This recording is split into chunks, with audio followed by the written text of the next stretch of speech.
पहला पॉइंट ये कि हम यहाँ पर 1 घंटे की चार्ट की डिस्कशन कर रहे हैं। आरएक्स आपके होंगे यहाँ पे निफ्टी और क्रूड। निफ्टी और क्रूड में हम स्विंग या पोजिशनल लगभग सेम ही है, या इंट्राडे बेसिस पे इसको 1 घंटे के ही चार्ट पे नापने की कोशिश करेंगे निफ्टी और क्रूड में। दूसरी बात ये कि कहाँ पर हमारी एंट्री होगी, कहाँ पर हमारा एसएल होगा। टारगेट की बात नहीं करेंगे यहाँ पे, एंट्री और एसएल छोटा लेने की कोशिश करेंगे। दूसरी बात।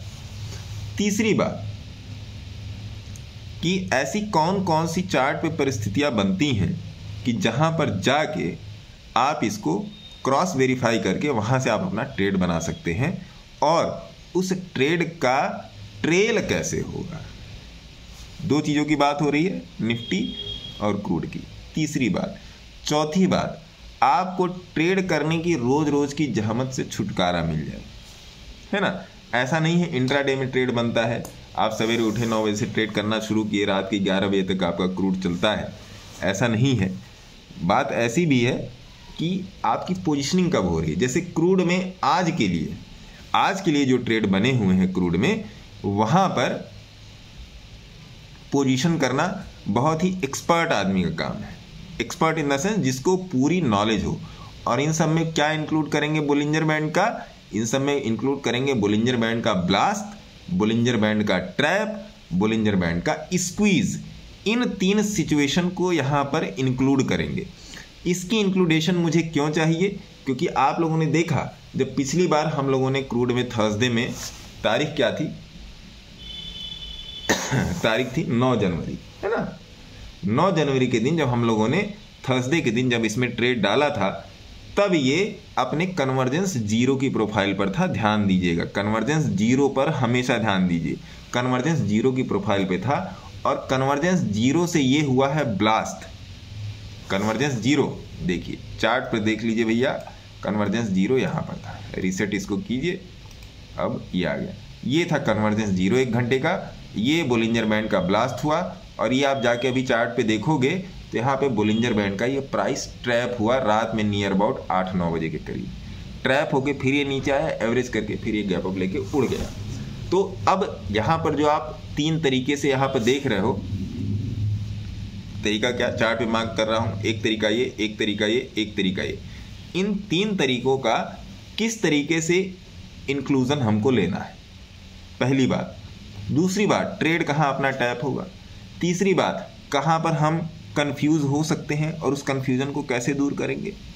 चौथी बात, ट्रेड को कितने समय तक के लिए होल्ड करेंगे, ये आप डिसाइड नहीं करोगे।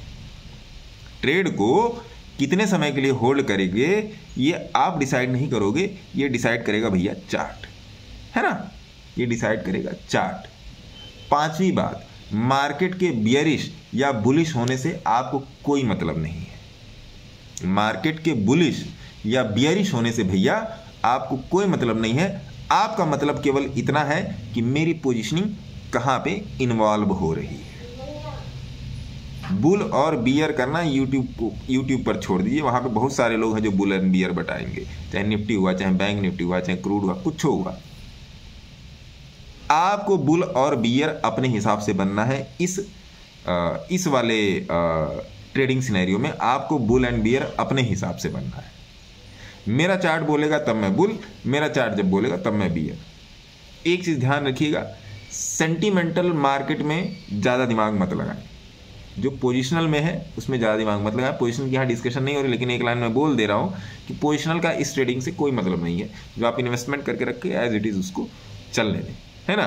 तो इन सारी चीज़ों का ध्यान रखेंगे, और इसमें प्राइस की नियरेस्ट स्टैंडर्ड डेविएशन और प्राइस की फारेस्ट स्टैंडर्ड डेविएशन का भी ध्यान रखते हुए यहाँ पर चलेंगे।